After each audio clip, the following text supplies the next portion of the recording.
Esta es Uniminuto Radio, HJKU, en Bogotá en los 14:30 AM y en Colombia y el mundo a través de uniminutoradio.com.co. También en Facebook, Twitter e Instagram a través de @Uniminuto Radio.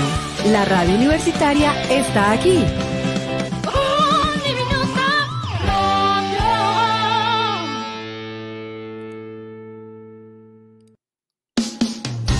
Uniminuto Radio presenta El Puente. Hola, ¿qué tal? Bienvenidos al Puente, un escenario donde se integran diversas voces. Un espacio de diálogo, creatividad y encuentro.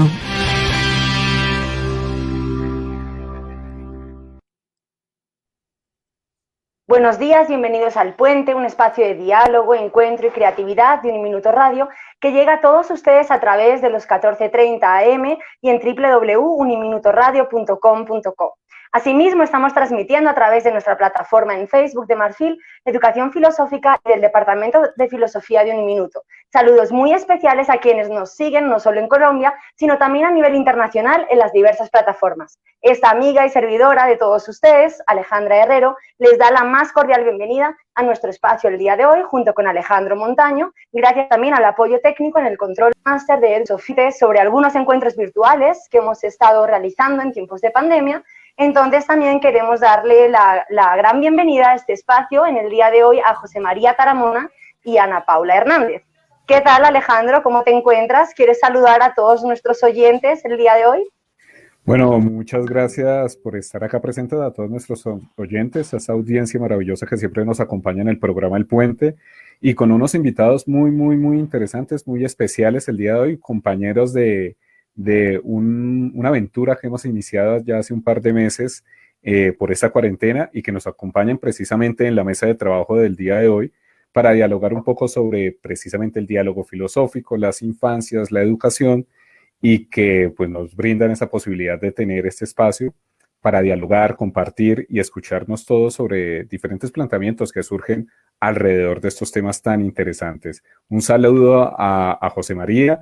En unos momentos va a estar con nosotros Ana Paula, que ya se va a conectar desde México. Hola. Y pues un placer tenerte acá dirigiendo el programa del día de hoy. Alejandra, ¿cómo te sientes?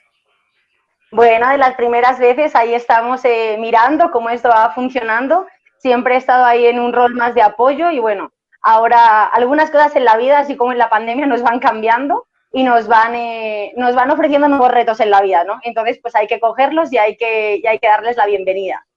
Me gustaría comenzar también este espacio del día de hoy, pues presentando, bueno, también que se presente él mismo, ¿no? José María Taramona, que nos habla desde Perú, y nos gustaría un poco que nos contara quién es, bueno, a qué dedica su tiempo, en qué trabaja, qué tipo de persona es José María, qué le gusta hacer en su tiempo libre y sobre todo le pedíamos aquí en este espacio, que somos un espacio y unas personas curiosas, las que creamos estos espacios, ¿qué plato de comida podría representar a José María?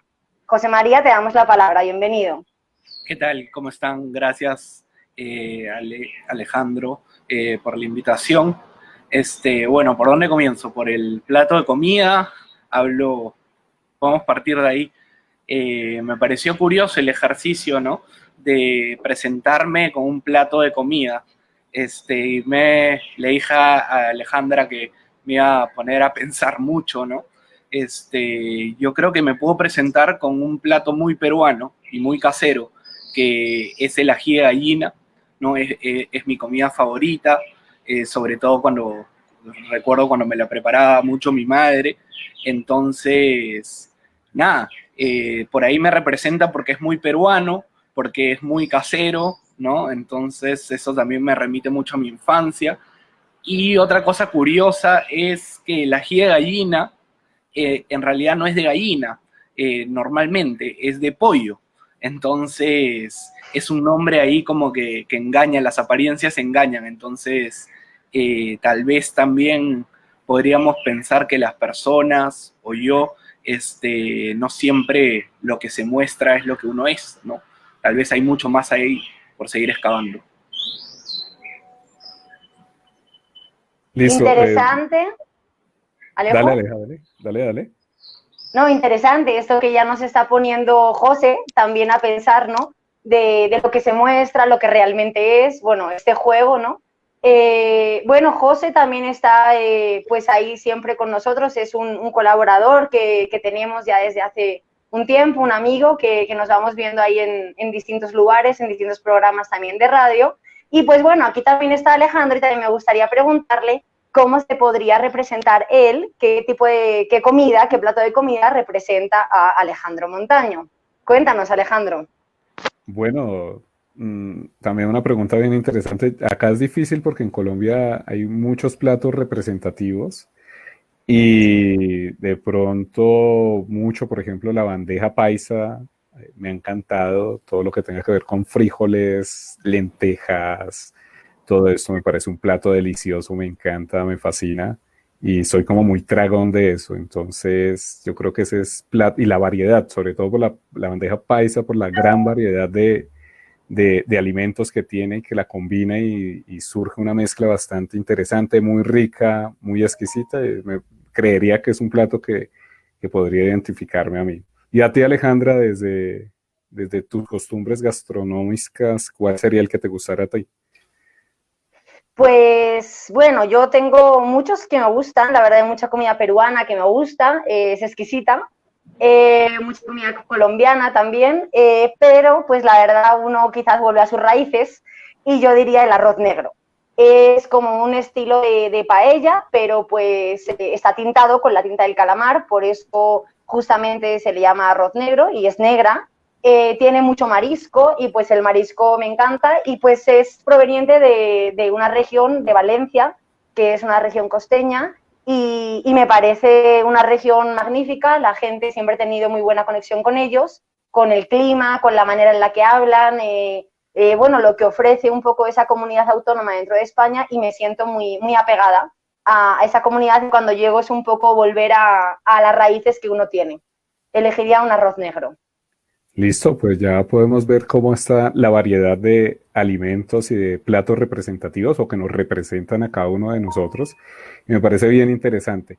Vamos a entrar en materia ahora sí a dialogar un poco con José, un poco sobre el tema del día de hoy. Y surge de fondo una pregunta que es bien importante y que nos gustaría, sobre todo en este caso para José, porque ahí hay unas diferencias conceptuales muy pequeñas, pero muy valiosas y que José las trabaja muy bien y que nos ha ayudado y sería muy bueno que el día de hoy en este espacio radial acá en la mesa de trabajo del Puente nos comentara un poco. José, la pregunta está centrada precisamente en qué es lo que te ha ofrecido un proyecto, un escenario laboral, profesional, académico, como lo es filosofía para niños y con una rayita ahí de fondo que también se puede leer como filosofía con niños. ¿Qué representa o qué ha representado ese trabajo para José en estos años que ha venido como trabajando, como investigando sobre el tema? ¿Cuál es la fórmula o cómo te ha impactado eso en tu vida, este trabajo? Bueno, muchas gracias. En verdad es un tema bastante amplio, vasto, creo. Pero creo que lo primero que podría decir, el aporte más importante en mi trabajo o en mi propia vida, es más allá de todo lo que implica y la potencia que tiene el hecho de poder llevar la filosofía a la escuela, además en un país como el Perú, donde la filosofía hace ya muchos años salió del currículum oficial y en muy pocos colegios se dicta, más allá de la potencia que tiene la misma filosofía que va a la escuela, ¿no? O la potencia que tiene con los mismos chicos y chicas, lo que puede ayudarnos a pensar, a poner en tela de juicio, a repensar y a revalorar. Creo que también es interesante porque abrir esos espacios de pensamiento donde uno abre ciertos cuestionamientos con los estudiantes y las estudiantes, también lo toca a uno. Es imposible que uno no se pueda empapar de esos cuestionamientos, que uno no pueda empezar a cuestionar su propia práctica. Entonces, creo que apertura el camino para que no solo se piense dentro del espacio de la clase de filosofía o un taller de filosofía, sino que fuera de eso estén dando vueltas las mismas preguntas, que pueden ser preguntas que de alguna forma interpelan nuestra vida, pero que también son preguntas que de alguna forma cuestionan la manera en que venimos enseñando, la manera en que venimos entendiendo la educación, específicamente la educación escolar, y a pensar nuevos sentidos sobre eso. Entonces, creo que eso es fundamental. La filosofía no puede solo caer en un espacio, en una hora determinada, que es la clase de filosofía. Yo pienso que la potencia de que la filosofía vaya a la escuela está en qué es lo que permite pensar sobre la escuela y sobre lo que sucede ahí, ¿no? Entonces, para mí eso ha sido valioso. Hay muchas cosas que hace 2, 3 años yo pensaba y hoy, si miro esas cosas que decía, que escribía, digo, guau, no pueden haber pasado solo 2 o 3 años, ¿no? Es decir, que es un abismo, ¿no? Yo creo que lo que está relatando un poco José, pues la verdad yo también me siento bastante identificada. Creo que hay algunos momentos, ¿no?, en la vida que mira hacia atrás y ves en el diálogo interior también en el que estás, ¿no? Y quizás no es solo también un diálogo, como está hablando José, un poco de esa apertura, de ese sacar un poco la filosofía de las 4 paredes, sino que también es algo que interpela en una colectividad, también en una individualidad, ¿no? Pues aquí, por ejemplo, José y yo sí hemos estado participando de mismos espacios de diálogo, y este es uno también del que vamos a hablar, en el que Alejandro y nuestra invitada Ana Paula, que estará entrando próximamente, pues todos éramos partícipes de ello, pero pues yo me acuerdo de algunos espacios, por ejemplo en Brasil, que pues realmente para mí cambiaron totalmente mi forma de pensar, ¿no? La persona que llegó a Brasil era una persona y la persona que se iba sería otra, ¿no?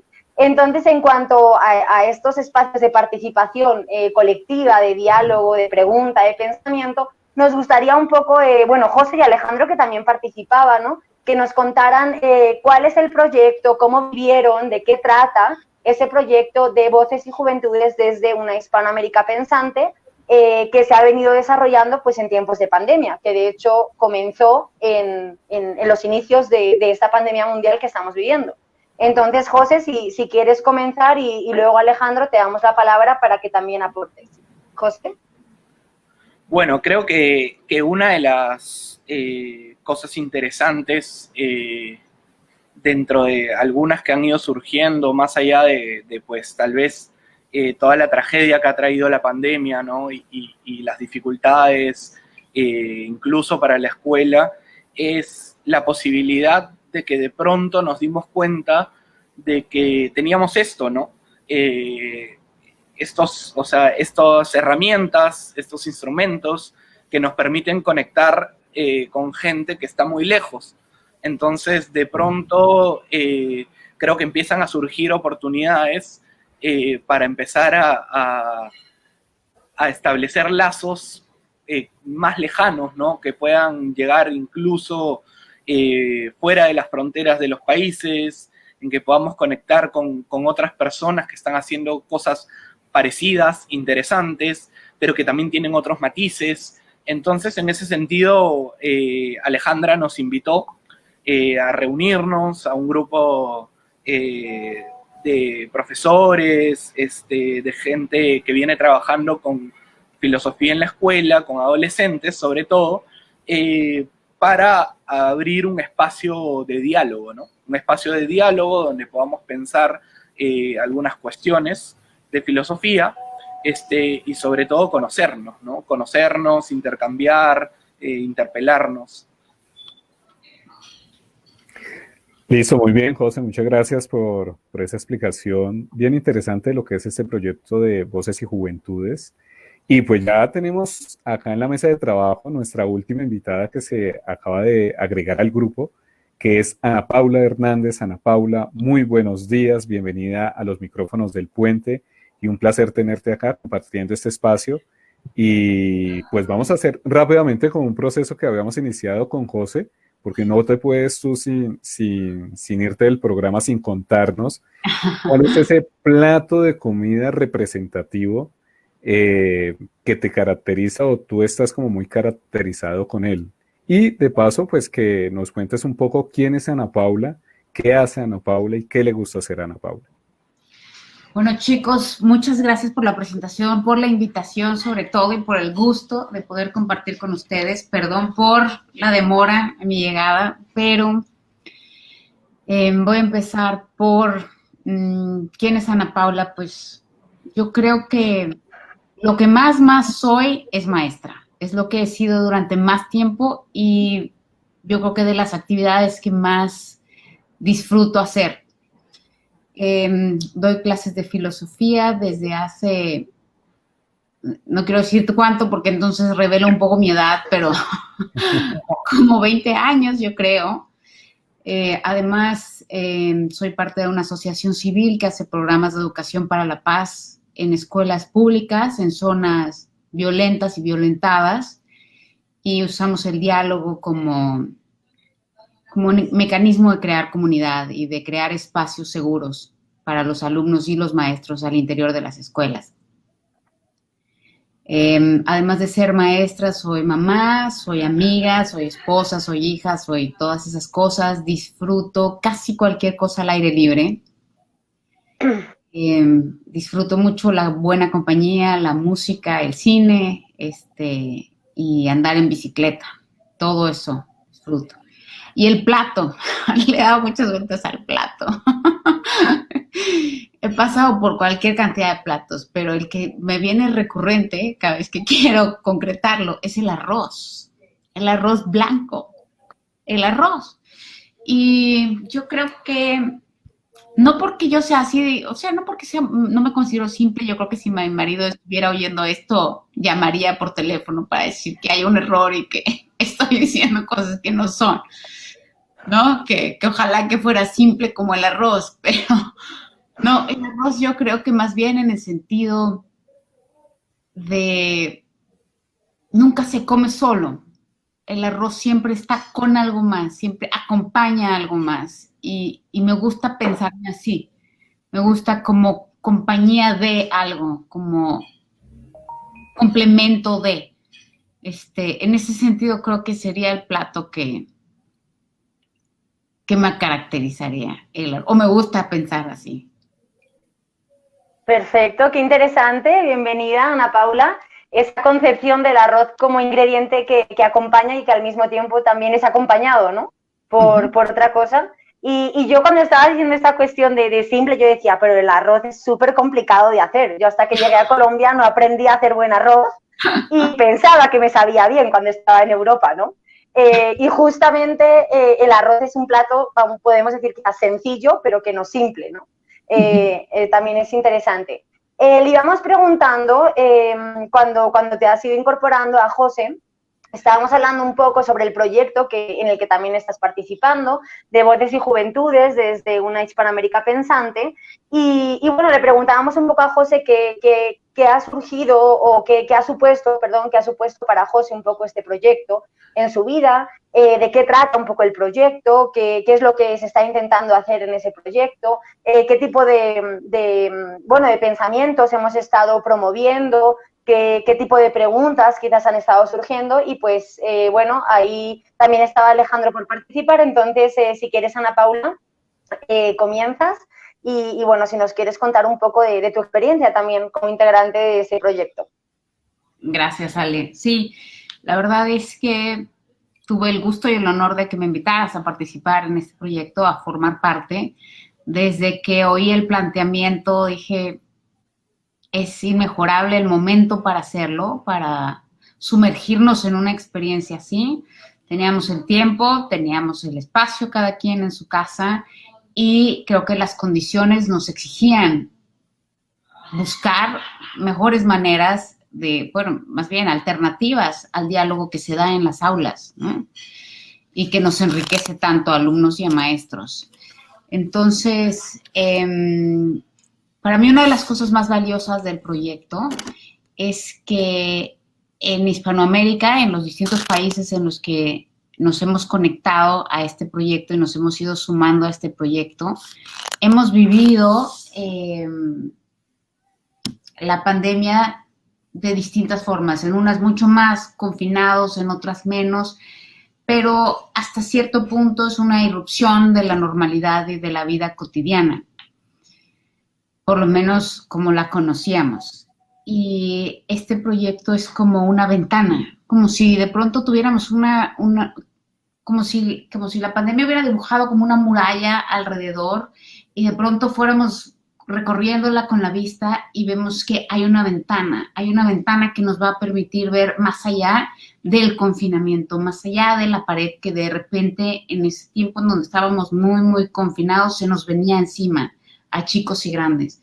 Entonces, acercarnos a esa ventana y descubrir otros miles de rostros del otro lado, quizás en sus distintas paredes o en sus distintos contextos, y de pronto intercambiar miradas y ver que podemos no solo intercambiar miradas, sino intercambiar perspectivas, intercambiar palabras y construirnos y reconstruirnos a partir de esa experiencia que es y no es compartida.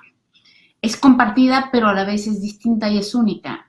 Pero el ser compartida la hace mucho más llevadera y nos abre la posibilidad de entenderla, ¿no? Cuando oímos otras voces y las distintas perspectivas y vemos, bueno, aquí sí, y una cosa que era común oír a los chicos es, bueno, aquí es así, pero no tanto, bueno, aquí es un poco distinto, entonces oír cómo empiezan ellos a encontrar esas analogías, esos puntos en donde convergen sus propias situaciones, su experiencia de vida, no solo en este momento circunstancial, sino cómo han crecido, cómo ven el futuro, qué les preocupa, qué no. Entonces, esas convergencias que nos hacen empezar a tejer lazos, a hacer redes, ¿no? Y yo creo que son esas redes que construimos con los demás lo que nos sostiene en los momentos, pues en los momentos difíciles, en los momentos de incertidumbre. Entonces, para mí eso ha sido de una riqueza grandísima, acompañar y escuchar a los chicos debatir y discutir los temas que además ellos han sido libres de elegir, ¿no? Eso creo que también es otro de los ingredientes importantes de por qué ha funcionado también esta iniciativa, es que son los chicos quienes determinan, las chicas quienes determinan de qué se habla, ¿no? Y entonces, a partir de esa libertad de hablar de lo que a ellos y a ellas les preocupa, les atañe, les mueve, y también cómo de pronto, por ejemplo, uno de los temas, me acuerdo que a los alumnos de México dije, ¿por qué vamos a discutir de eso? ¿Por qué eso le parece relevante a alguien? ¿Por qué se puede decir? Oye, el simple hecho de que se planteen cómo y por qué un tema puede ser relevante en otro contexto y que darle como el beneficio de la duda y decir, bueno, pues discutamos, ¿no? Quizás también, y lo encontraron, creo que fue una de las sesiones que encontraron más relevante por todas las aristas que surgieron a partir de la discusión. Entonces, pues yo creo que eso, el proyecto lo que es una serie de ventanas en donde se intercambian miradas y encontramos pisos comunes y sobre todo objetivos comunes, ¿no? Yo creo que estamos atravesando por una época en la que solamente el pensamiento complejo y el pensamiento transversal y sumar las distintas perspectivas nos va a poder encaminar hacia una mayor comprensión de la realidad.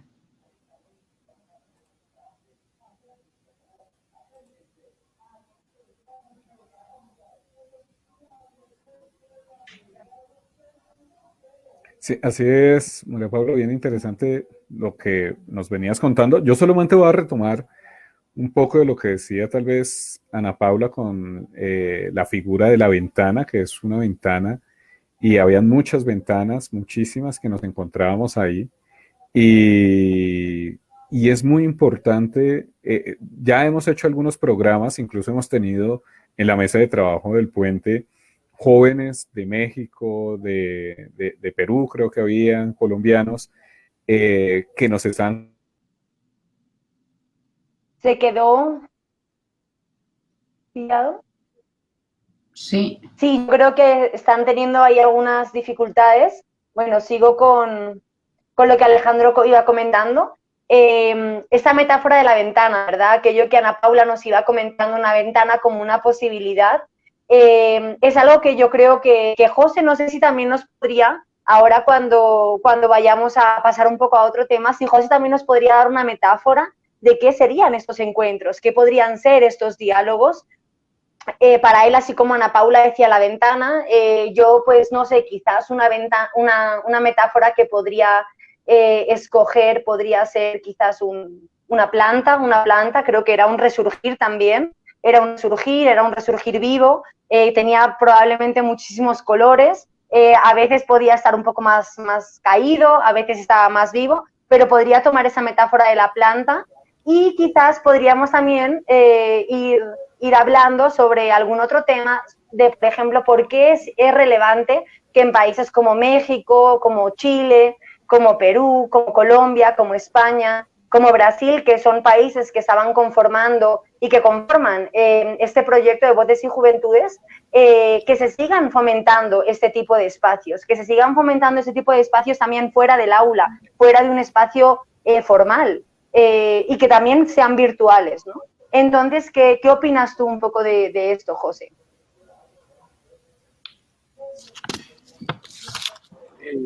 Bueno, yo creo que es importante, ¿no?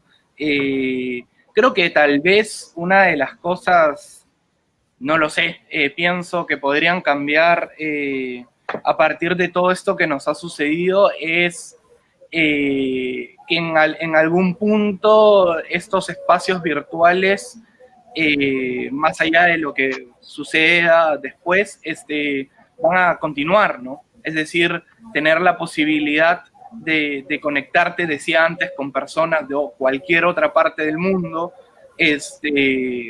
era algo que siempre fue posible. No se han inventado las videollamadas, digamos, por esta pandemia, pero tal vez era algo que no se utilizaba con tanta frecuencia y que tal vez será usado mucho más. En ese sentido, creo que es interesante buscar estos espacios, no solo de filosofía, espacios donde puedan encontrarse las personas, ¿no?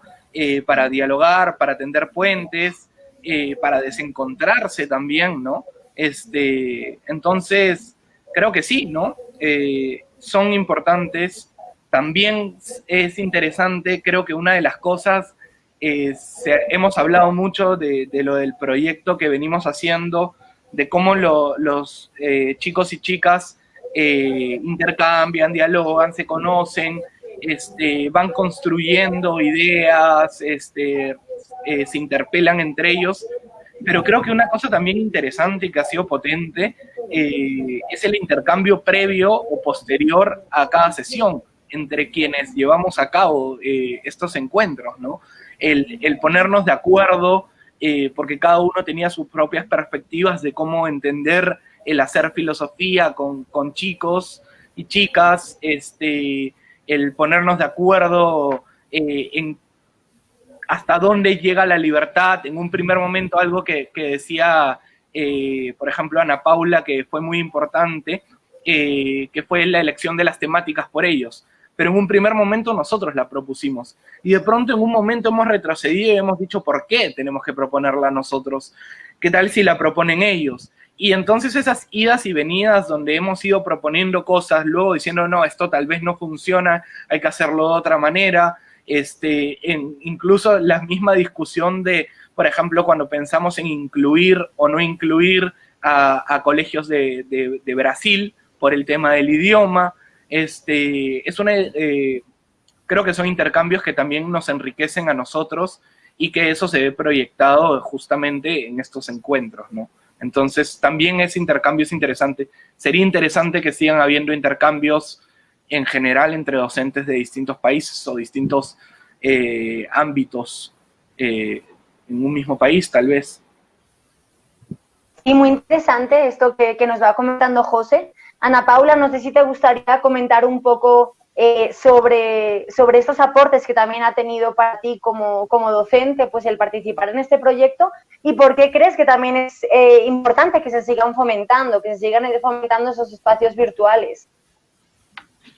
Sí, claro. Lo que dice José es verdad. O sea, no, la comunicación y las teleconferencias y demás no se inventaron ahora, pero yo creo que resurgieron o se están utilizando para quedarse. Espero que no se pierdan, porque nos ha permitido acercarnos a, de una manera a pensamientos y perspectivas que, pues, que sería muy difícil, ¿no? Juntar a estos chicos cada 8 días, estas chicas de distintos países de Latinoamérica y de España, sería imposible si no estuviéramos al alcance de esto. Y un poco quería retomar también de José, cómo el propio equipo de organizadores empezó, yo no sabía esto, pero empezó decidiendo los temas o sugiriendo los temas y después dijeron, no, espera, pues.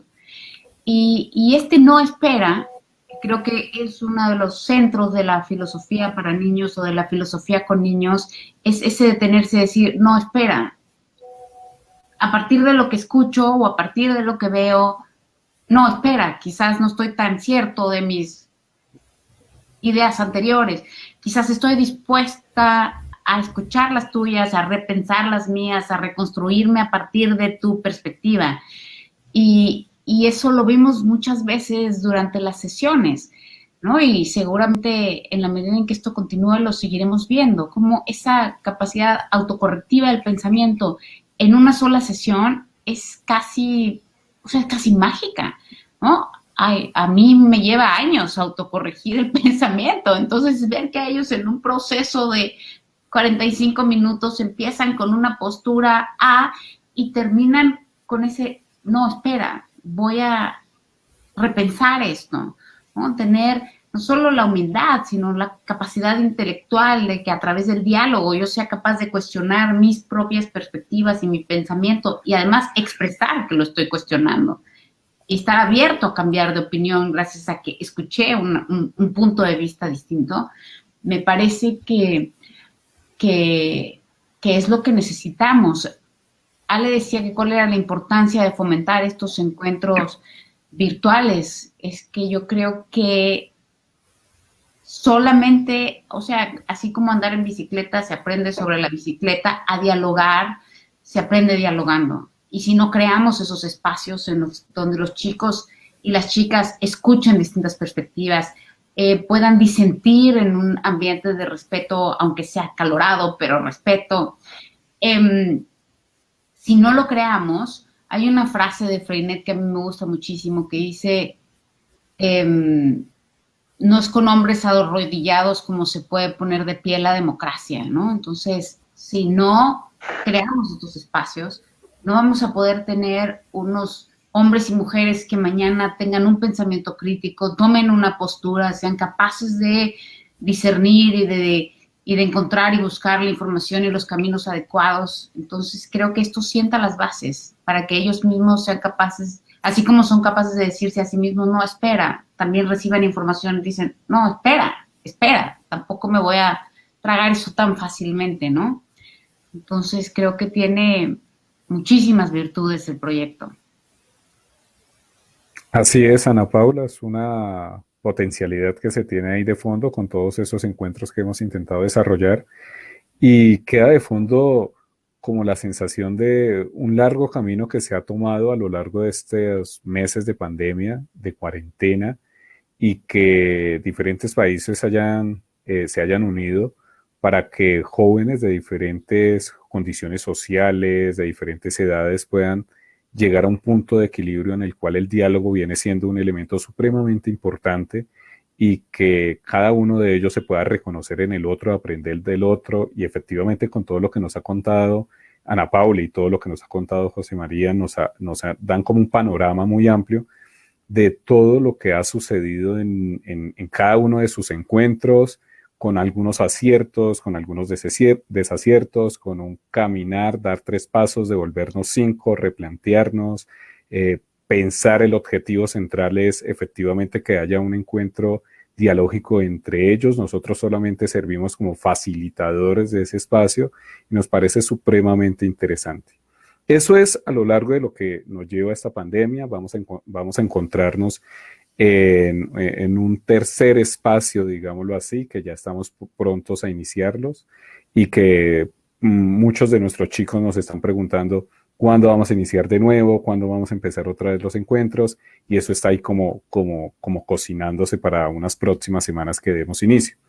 La pregunta que yo le quiero hacer a José y a Ana es, bueno, eso fue todo el trasegar que hemos tenido a lo largo de la pandemia.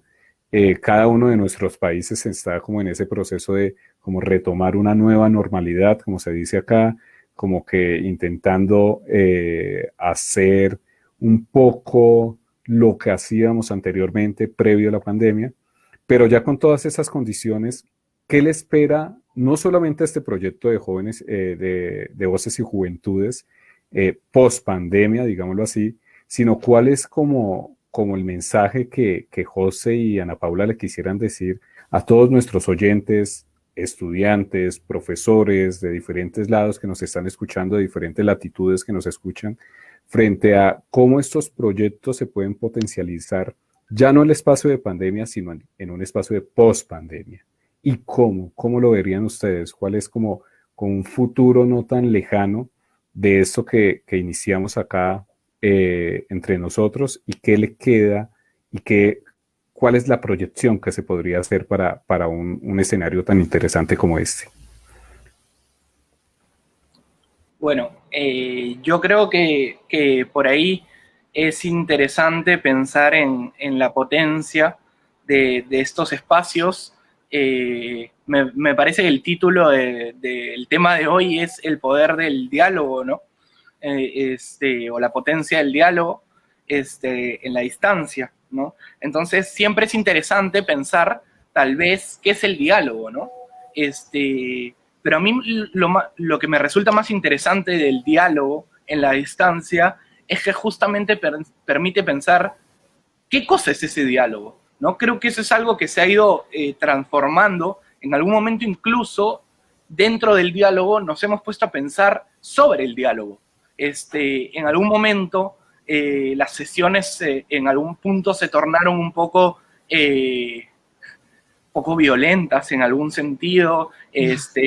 Por ahí habían algunas personas que se aburrían un poco o que querían, por decirlo en palabras que por ahí salieron, querían un poco más de sangre, ¿no? O sea, más debate, más confrontación, y entonces fue interesante detenernos para pensar qué es el diálogo, ¿no? ¿Qué es lo que permite la filosofía? Porque tal vez tampoco el diálogo sea un intercambio armonioso, bonito, donde todos nos ponemos de acuerdo, ¿no? Pero tampoco sea una cuestión violenta donde importa defender mis ideas a ultranza, y que hay un bando ganador, y que de pronto uno esté defendiendo hasta lo indefendible solo porque son sus ideas. Y creo que fue interesante en ese punto encontrar, digamos, la medida justa de dónde queremos situarnos nosotros como comunidad para establecer la idea de diálogo que queremos. Entonces el diálogo de alguna forma nos permitió también resignificar el diálogo. Y aquí quiero, por ejemplo, traer una idea que conocí por un amigo que hace filosofía de infancia en Argentina, Julián Macías. Él me llevó una lectura de Jacques Derrida, donde él dice que él habla del diálogo como desencuentro, ¿no? O el diálogo como un diálogo interminable, ¿no? Que siempre, o sea, no cierra, no hay un cierre armónico, no hay un punto en el que todos nos ponemos de acuerdo y acabó la sesión. Algunas veces se va a interrumpir y puede continuar. Entonces, tal vez lo que sigue de acá es justamente ese diálogo que quedó ahí latente, que se interrumpió, pero que quiere continuar, ¿no? Porque los mismos chicos quieren continuar ese diálogo, que no siempre hubieron puntos de encuentro, que algunas veces hubieron más desencuentros que encuentros. ¿No? Voces y Juventudes desde una Hispanoamérica pensante es un encuentro virtual, pero justamente ese encuentro porque junta, esa es una primera acepción de la palabra, y también ese encuentro en el sentido de ir en contra, ¿no? En contra. Entonces, me parece interesante ver todas esas miradas, que son cosas a las que se le ha ido dando sentido a partir de la misma práctica, ¿no? Entonces, sí, creo que es importante seguir fomentando estos espacios. Creo que es importante porque nos permiten conectar, nos permiten establecer lazos con gente que está muy lejos, a la distancia, pero también en la medida de lo posible, quizás, quién sabe, si no es algo muy utópico, me gustaría pensar también encuentros en la presencialidad, ¿no? Yo creo que esto nos permite muchas cosas, pero es muy distinto encontrarse, verse, mirarse, poder estar ahí juntos, ¿no? Entonces, las potencias de esto, por un lado, no le restan, o creo la fuerza que yo sigo pensando que es mayor a la presencia, ¿no? Ana Paula. Sí, a mí también me encantaría pensar, José, en un encuentro presencial en un futuro no muy lejano, y yo creo que a los chicos y chicas que han formado parte de esto más todavía, porque a mí me ha tocado no solo como maestra de un grupo de alumnos estar ahí, sino como mamá de algunos que están también metidos en esto, y he oído serenatas a las 2 de la mañana que en condiciones normales nunca las oiría, y son las serenatas por Zoom. Y digo, ay, Dios mío, ¿qué está pasando? Y oigo una serie de acentos de distintas partes, y digo, bueno, eso también es parte del encuentro. Y volviendo un poco, José, a lo que decías de las distintas acepciones de la palabra encontrar, encuentro, encontrarse, yo creo que el tema del encuentro y cómo invitaríamos y cuáles serían los retos a que más chicos y chicas se quieran unir a formar parte de esto. Yo creo que para encontrarse hay que ser valientes, porque tenemos que mostrarnos, ¿no? Quien se encuentra tiene que mostrar lo que es. Y estos desencuentros en donde yo, al mostrarme, también estoy dispuesta a ser cuestionada, ¿no? A ser develada o revelada. Y cuando son cuestionados mis puntos de vista, ya sea que yo lo acepte o no lo acepte, los cambie o no los cambie, me doy cuenta de que, siguiendo un poco a Derrida, de que no soy de una pieza, de que soy una serie de fragmentos. Y es buenísimo que los jóvenes y los adolescentes tengan la oportunidad de reconocerse así, fragmentados, necesitados de el otro también, ¿no? De este intercambio con el otro, que a veces no es un intercambio suave, a veces es una colisión. Y está bien y es bienvenida, ¿no? Y es parte de ese proceso de ir construyendo la identidad de cada quien. Entonces, mostrarse que no soy como de una pieza, creo que es fundamental en la adolescencia, en donde tendemos a blancos y negros y a creer que somos sólidos e impenetrables, cuando resulta que estamos lejos de ser sólidos e impenetrables, ¿no? A cualquier edad. Y pues los adolescentes, estos diálogos y son pequeños rasguños a esa armadura sólida en donde quizás no soy tan sólido y quizás necesito más de ese otro que se me está poniendo al alcance, pues en este caso de la pantalla. Esperemos en un futuro no muy lejano que no sea solo a través de la pantalla, ¿no? Pero por lo pronto sí seguir generando esos espacios para detenernos y escucharnos y dialogar y pelear si es necesario, ¿no? En esos encuentros, o que más se llamarían encontronazos a veces, pero son parte de crecer. Perfecto, Ana Paula. José, ¿querías comentar algo? Ahora que decía Ana Paula, esta cuestión, ¿no? de reconocernos fragmentados y el momento en el que nuestras identidades se ven interpeladas, digamos, para continuar formándose, también es interesante pensar en en quién o con qué, con quiénes se ven interpeladas las identidades, porque tiene que ver mucho con la diferencia, ¿no? Los encuentros, ¿no? También de alguna forma nos exponen a la diferencia, a las diferencias. Entonces, creo que si algo se pone en juego, se pone en diálogo, en ese sentido son las diferencias, el desnudarse para mostrar las diferencias, para exponerse, ¿no? Y que todos lo puedan hacer y para tener algo en común, ¿no? Poner algo en común, más allá se pone en juego la diferencia, pero además se encuentra eso en común que está en juego, ¿no? Que lo han encontrado, como decía por ahí Ana Paula, también fuera de estos espacios. Eso es lo que me parece más curioso, más loco. Los encuentros han excedido a los encuentros oficiales, digamos. Qué interesante. De aparte de estos encuentros, que vuelvan a surgir también más encuentros, que también se deja que esas cuestiones del diálogo y del pensamiento influyan en la vida de cada uno, ¿no? Entonces, bueno, para ir un poco cerrando brevemente, me gustaría pedirles a los dos invitados del día de hoy que pudieran mandar un mensaje de 30 segundos, algo breve. Vivimos ahora mismo en tiempo cronológico intenso, entonces, sí, un mensaje, si algo que puedan compartir con las personas que nos están escuchando sobre estos encuentros que hay, como decíamos, a partir de una diferencia con las familias, con las parejas, encontronazos muchas veces, ¿no? Cómo poder seguir dialogando en estos espacios en los que también muchas personas se están viendo forzadas a estar y que se ven forzadas a encontrarse con el otro, a veces sin ni siquiera quererlo, ¿no? Y a veces también se pueden sentir encontradas a transformarse por esos encuentros sin quererlo. Entonces, ¿qué mensaje podríais enviarles a los oyentes, José?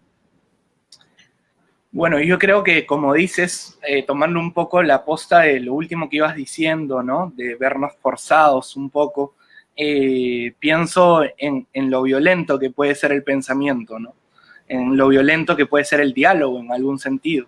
Pero quitándole como esa carga negativa a lo violento, ¿no? Violento en el sentido, tal vez, el pensamiento en que rompe una manera de ser de las cosas, ¿no? Lo que nosotros teníamos por dado, y para dar paso a empezar a pensar distinto, a ver distinto, a encontrar nuevas perspectivas, pero ese encontrar nuevas perspectivas es violento porque rompe un poco con lo que ya venía haciendo, de alguna manera nos transforma, que también es algo un poco violento, y ese diálogo, porque si pensamos el diálogo como un espacio de pensamiento o donde se pone en común el pensamiento, también puede llegar a ser violento en ese mismo sentido. Entonces, creo que, como decía Ana Paula, hay que ser valientes para lanzarse, para exponerse a estos espacios. Y ya para cerrarlo ahí, me decías antes si podía pensar en una metáfora para describir esto que hemos venido viviendo, que hemos venido haciendo. Yo pensaría en un mapa en el sentido que lo describe Deleuze, ¿no? Que no es un calco, una copia, una reproducción, sino que siempre es posible marcar nuevas líneas, ¿no? Siempre es posible dibujarlo de nuevo, siempre es posible establecer nuevos puntos de unión. Entonces, claro, en estos diálogos virtuales se ha establecido de alguna forma literalmente un mapa, ¿no? Donde podemos conectar a todas las personas, pero también donde se han establecido y han ido creándose líneas de fuga, ¿no?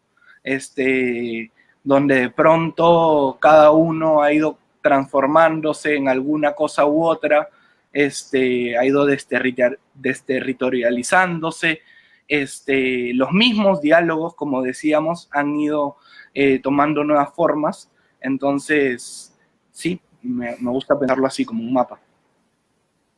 Perfecto, Ana Paula. Un mensaje breve, porfa. Mis 30 segundos. Pues yo invitaría a quienes nos están escuchando, a los chicos y chicas sobre todo que nos están escuchando, a vencer la incomodidad que nos causa el conflicto y lanzarse y sumergirse en las diferencias, que como dice José, son todo menos fáciles. Es retador, pero es nuestra única oportunidad de crecer. A bienvenir el conflicto como esa oportunidad de crecer y de aprender a partir de eso, y a darse la oportunidad de asomarse en ventanas distintas, porque quién sabe qué está esperando del otro lado que nos pueda sorprender. Perfecto, Listo, muchas gracias. pues muchas gracias a Ana Paula, a José María, a Alejandra por estar el día de hoy acá en la mesa de trabajo del Puente. Un placer tenerlos como invitados y esperamos que próximamente nos sigan acompañando. De esta manera, pues el tiempo en radio se pasa volando, ya se dieron cuenta, y de esta manera pues nos queremos despedir. Estamos llegando al final de nuestra emisión del día de hoy y agradecemos muy especialmente a todos nuestros invitados y a todas las personas que nos están sintonizando por las redes sociales, por diferentes canales de internet, y que nos sigan participando y nos sigan viendo próximamente. En el Control Master nos acompañó Edwin Álvarez Donato y quien les habla, Alejandro Montaño. Nos estaremos encontrando en una próxima oportunidad. Hasta luego y mucho gusto. Muchas gracias. Esta es Uniminuto Radio, HJKU, en Bogotá en los 14:30 AM y en Colombia y el mundo a través de uniminutoradio.com.co. También en Facebook, Twitter e Instagram a través de @Uniminuto Radio. La radio universitaria está aquí.